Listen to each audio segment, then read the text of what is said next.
So guys, here we go. It's that time. It's that controversial, it's that spicy time to do my top 5 worst drivers of 2020. Now, if you haven't seen my previous video, which was my top 5 best drivers of 2020, then definitely go check that out. I also explained some of the stats and kind of how I got them and everything like that I'm going to use in this video, and I don't really want to be repeating myself over and over again. So yeah, just check out that first video if there's some stuff that confuses you in this video, but nevertheless, it's time to get into it. Now, this is always, as I said, the controversial one. It's always the one that gets heated in the comments.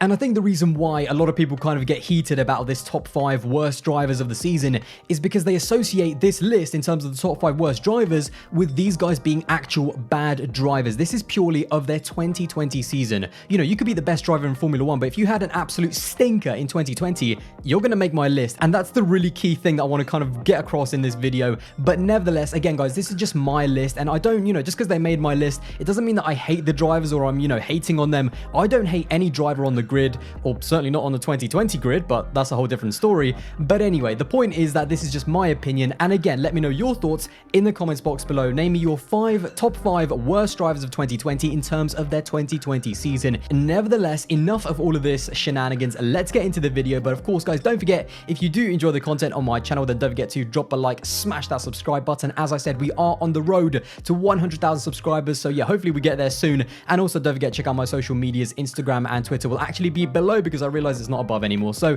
yeah, anyway, guys, let's get into the video. Now, just like I did in my top 5 best driver video, I am going to actually quickly begin with an honorable mention, and that driver who just missed out on my top 5, so congrats to you, is Valtteri Bottas. Now, I'm sure this is going to be highly controversial because the reason why he doesn't get on my list but does get the honorable mention is because he hasn't kind of been bad per se. At the end of the day, he's done exactly what Mercedes kind of need him to do. He's been that solid number 2. He hasn't been as quick as Hamilton because I don't think he ever will be. He's been solid in qualifying. There's only about a 10th between Lewis and Valtteri. He's come second in the championship. He's done exactly what he needs to do. It's not his best ever season in Formula 1. I thought he was stronger in 2019. But at the same time, I can't really say that he's been bad this season because he's done exactly what the number 2 needed to do. So yeah, he definitely needs to improve, but I just didn't want to put him on this list because he hasn't been bad per se. So yeah, anyways, the honorable mention will go to Valtteri Bottas. He hasn't had a great season, but he hasn't exactly had a shocker either.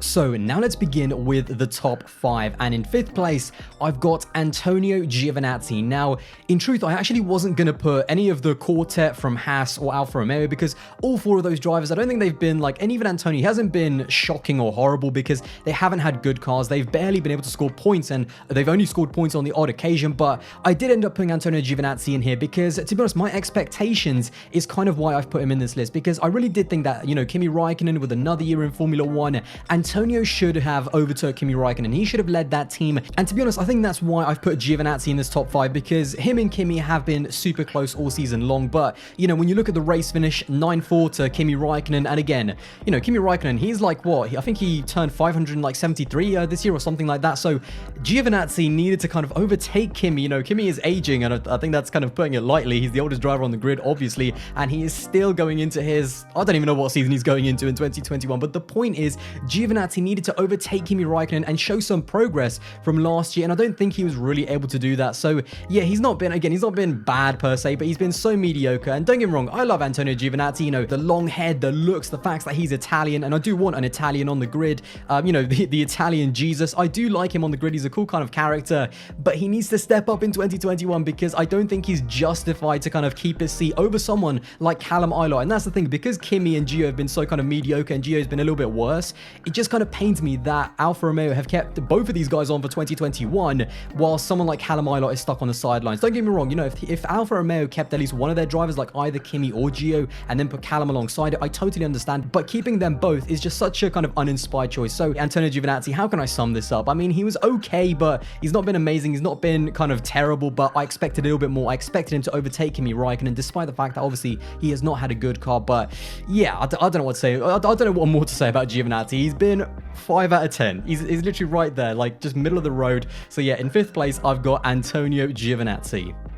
Next up, in 4th place, we are moving across the border from Italy into France with Esteban Ocon taking the 4th spot. Now, Esteban Ocon, a very strange season, and it was kind of difficult for me to evaluate. Now, I've got a lot of time for Esteban Ocon, but nevertheless, he does make my list because I don't let my emotions rule the list. At the end of the day, he had a bad season. There's no doubt about it. You know, when you look at the stats kind of at face value, 12th in the championship, scoring only 34.3% of his team's points. And of course, he did have that one podium in Sakhir, which I was extremely happy about. It was so great to see him there. But, you know, the team head-to-head against the driver of Daniel Ricciardo's quality, and we know that Daniel Ricciardo in the right car is championship material, no doubt about it. But when you look at their head-to-head, I mean 9-3 in terms of the races and 15-2 in qualifying, with just an average of under 0.2 between them. He was thoroughly dominated by Daniel Ricciardo, and again, it wasn't, you know, I didn't expect Ocon to beat Daniel, but he definitely should have been closer. Now, the one thing that I do kind of, you know, the one thing that I will defend Ocon for, and I don't think he's a bad driver, by the way, is that definitely missing out 2019, I think, hurt his progress. He was on the up, he was ascending, and 2019 was just, you know, him missing out and being out of Formula One. It was just like a massive kind of roadblock in his way, and he hasn't had that explosive return in 2020. And the thing is, when you look at where Daniel Ricciardo is, you know, 5th in the standings compared to 12th for Esteban Ocon, and again, I do understand that, you know, the midfield was super close. Renault really did have a chance to finish best of the rest in the Constructors' Championship. They really had a good chance to finish in that 3rd spot, because if they had a driver that's, you know, not as good as Daniel Ricciardo, but just, you know, a tenth below him, and someone that maybe could have matched him on, even beat him on more than a few occasions, and they didn't have that. Esteban Ocon was not able to do that, and that is why they lost out on that 3rd place. You know, Ricciardo proved that car was good enough for 3rd place in the Constructors, no doubt about it, but Esteban Ocon, he just didn't turn up. He didn't have a great comeback season. Hopefully he can have a much better season in 2021. Obviously, with Daniel Ricciardo leaving the team, we're going to put Fernando Alonso in there, so he's definitely got a hot driver to go up against, and I cannot wait to see what those two are going to be like together. But nevertheless, Esteban Ocon, he has not had a great 2020, and he is in 4th place. So next up, and in 3rd place, I've got Sebastian Vettel. Now, when it comes to talking about Seb at Ferrari, there's obviously a massive amount of his fans, and I'm a fan of his as well, but I'm analytical. I don't care about feelings, I care about facts and seeing with my eyes what is going on. And while there is no doubt that, you know, him and Ferrari have just definitely not ended on good terms, and he definitely has not had, you know, a great season in terms of gelling with the car and getting the maximum out of it.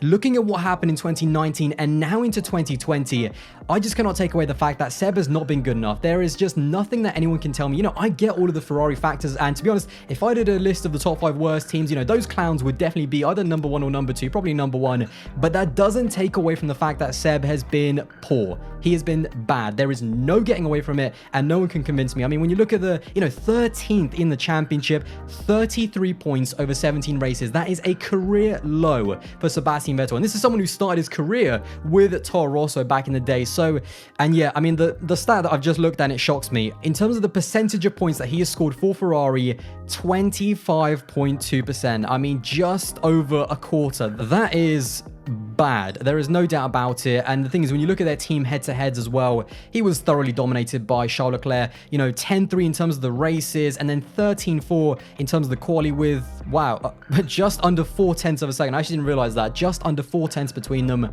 That's a lot. So, yeah, there's no getting away from the fact that Seb, you know, he's clearly just, he's not had a good season. I do still believe that the old Seb, there is a bit of him still in there. And hopefully when he goes to Aston Martin in 2021, he can just cleanse, you know, have a Ferrari cleanse, clear his head, and rejuvenate his career, because there's no doubt that the reason why he's not 2nd or 1st on my list is because we did see some great kind of Seb moments throughout the season. You know, he was very solid in Hungary, and of course he had that standout podium in those tricky conditions in Turkey. So clearly the driver is still there, but you know, he was so low on confidence. He just clearly is not having a good time with either Ferrari or that car. That is why he makes it on my list, because he has been disappointing. This guy is a 4-time world champion, and I've said this before, being the 3rd most experienced driver on the grid, he should have adapted and he should have coped with the pressure. But you know, that's what can sometimes happen at Ferrari. So look, putting all those things aside, I do wish Seb, you know, the best in 2021. I want to see him do better, and I want to see him improve, because I don't want to see him anywhere near this list in the future. But nevertheless, he has not been good enough in 2020, and that is why, sadly, in 3rd place is Sebastian Vettel. So we are in to the top 2, and in second place, I've got Alex Albon. Now, I actually went backwards and forwards in terms of putting maybe Seb in second place or Albon in second place. So yeah, I kind of, went backwards and forwards, but I think Alex just, yeah, it's not been a great year. You can say whatever you want, and I'm going to say right now, I've got a lot of time for Alexander Albon. I'm going to defend him to the hilt because I'm not one of his haters. I'm not one of those people that thinks that he should be out of Formula 1. He doesn't deserve a seat. That is absolutely not true. And to be honest, in a strange way, I'm kind of rooting for him to just hold on to that Red Bull seat because I really do believe he can have a bounce back season like Pierre is having in 2020. So yeah, hopefully that can happen. But this year, it hasn't been great. 7th in the championship in the second best car on the field, comfortably the second best car on the field. I know that the car is designed around Max Verstappen, but you'd expect Alex to, towards the end of the season, because again, there's this narrative going that he was totally uncomfortable with the car and that it was terrible and all of these things. But in the second half of the season, he wasn't blaming the car. On many occasions, he said the car is actually quite good. I just didn't put it together. And that is why, maybe just one weekend he would be better than Verstappen. But yeah, when you look at the stats, and I mean, Tomo F1, please look away at this point. 11-0 to Verstappen in terms of the race finishes, and in terms of the quali battle, a 17-0 whitewash with the biggest quali gap on the entire field. So in terms of the stats, in terms of, what Red Bull really need, it's not been a great season, especially if Red Bull have title challenging ambitions, because Abu Dhabi was a good race for Alexander Albon. I think it was the best race of his season, and, it's just unfortunate that it came on the final weekend. He was much closer to Verstappen than he was pretty much throughout all of the year, and he actually gave Mercedes a headache in terms of not being able to box Lewis Hamilton because Alexander Albon would have been ahead of Lewis at the time. So that is exactly what he needs to be doing, and he did it on the final race of the season. Whether that changes anything or doesn't in terms of his contract for next year, I don't know, but I do believe that there's a good driver in Alexander Albon. I think he was promoted a little bit too soon. I trust Alex. Hopefully he does have a bounce back season if he does get retained by Red Bull. I think I said earlier, I'm almost secretly hoping that he does get retained by Red Bull and he kind of does have that Pierre Gasly 2020 bounce back in 2021.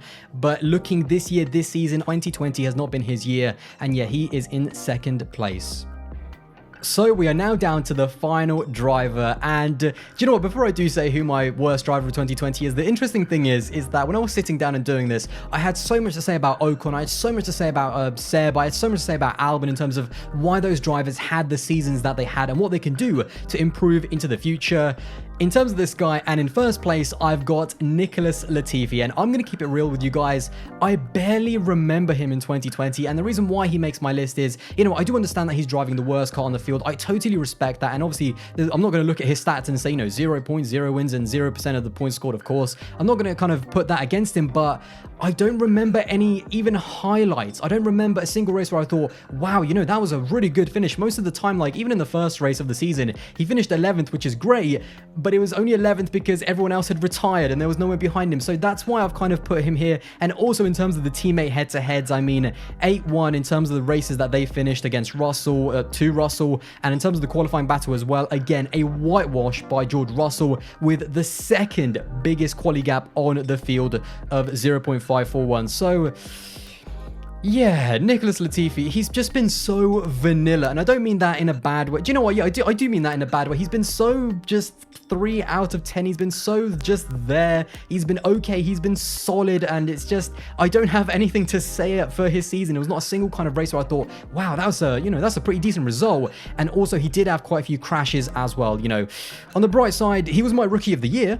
So there's that going for him. But he is a nice guy, and I don't, don't get me wrong. He's a very nice guy. I certainly like him in interviews. He's been, he's got a really kind of great character around him. He seems like a really cool person to work with, and hopefully he can get better in 21 and in 2022 and make a bit of a name for himself and develop into a solid driver. But sadly in 2020, in his rookie year, he is my worst driver of 2020. I'm sorry, Nicholas, nothing against you, but yeah, sadly, in my opinion, you take an L in 2020. Well guys, there you go. That is my top 5 worst drivers of 2020. Now, I've got to be honest, this list was very strange to put together, especially with Giovinazzi. I don't have anything to say about Gio, and also with Nicholas. He's just been there. I barely even noticed him. With the other 3 guys, I certainly, there's reasons why they had the seasons that they have, and, it'd be very interesting to follow their careers going forward and what's going to happen in 2021. But nevertheless, that is my top 5 worst drivers of 2020. Hopefully you guys enjoyed the video, and again, let me know your thoughts in the comments box below. I cannot wait to see what you guys think. And also don't forget to check out my top 5 best drivers, which of course was in my previous video. Anyway, guys, there you go. I hope you did enjoy this video. And if you did, then don't forget to drop a like, smash that subscribe button, and don't forget to check out my social medias. Instagram and Twitter will be above. And guys, I will see you in the next one. Bye, guys.